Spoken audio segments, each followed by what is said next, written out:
Time management is not a new concept and it is not unique to real estate.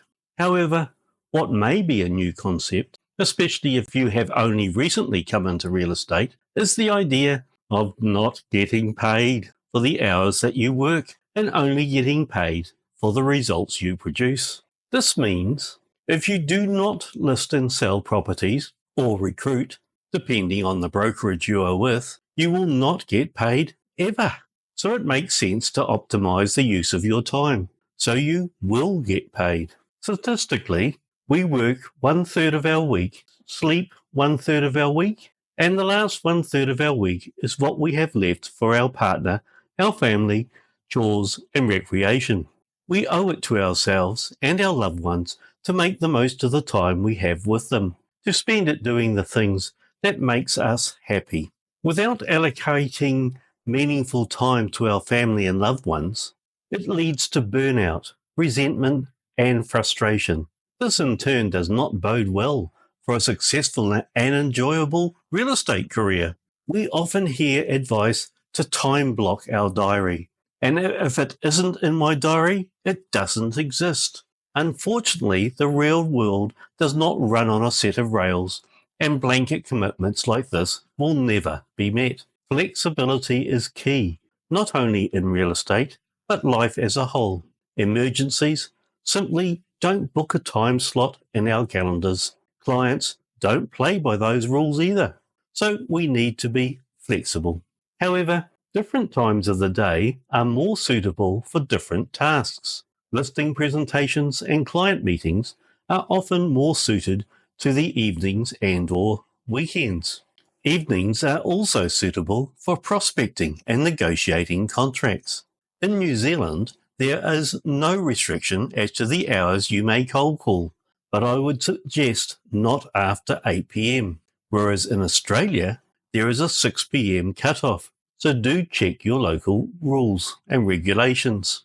Mornings are great for making your planned prospecting calls and doing follow-up tasks. The middle of the day is a good time to answer emails and return non-urgent or semi-urgent communications. By looking to plan your day in advance, you will optimize your time usage and productivity. It is amazing the difference this can make to your results. In real estate, breaking down your activities by task and then batching those similar tasks will all enhance your productivity. Tasks should be broken down into 4 categories as follows. Category 1, urgent. Category 2, important. Category 3, routine. And finally, Category 4, a waste of your effort. Category 1 tasks include things you must do and can include work, family, duty, spiritual. Work-related urgent tasks often occur because you ignored them when they appeared in the important tasks or category. Category 2 tasks include what you need to do, although not necessarily urgent in this moment of time. It includes all the Category 1 subcategories except duty. For example, in the area of health, we all know it is important, and it is only if we neglect it over time that we feel the consequences, and it suddenly becomes Cat 1, very urgent. Category 3 tasks need to be done, but not necessarily by you. They are available to be delegated, freeing up your time for more productive tasks. Failure to delegate can and is the biggest time waster of them all. Category 4 tasks are pure and simply time wasters and should be avoided at all costs. Granted, a bit of time wasting can be good for one's mental health, just don't overdo it.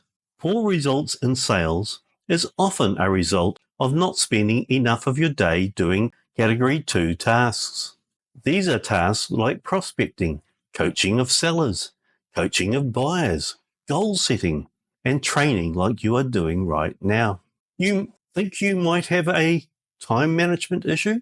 Run a 2-week paper logbook of everything you do during each day. The reason I say paper is it is in your face more so than a digital version. Next, what is your default task? Winners are always doing something to get them closer to their goals. You need to have a productive activity you can fall back on when you would otherwise just be sitting there, waiting. Time is typically lost not in large blocks. It is lost 5 minutes here and 5 minutes there, that at the end of the day ends up as a large block of non-productive time that you can never get back. Once time has passed, it is gone forever and cannot be retrieved. There is no undo key, no backup to reinstall. Time is finite. Don't waste it. Here are a few more tips to maximize your time productivity. Always plan ahead.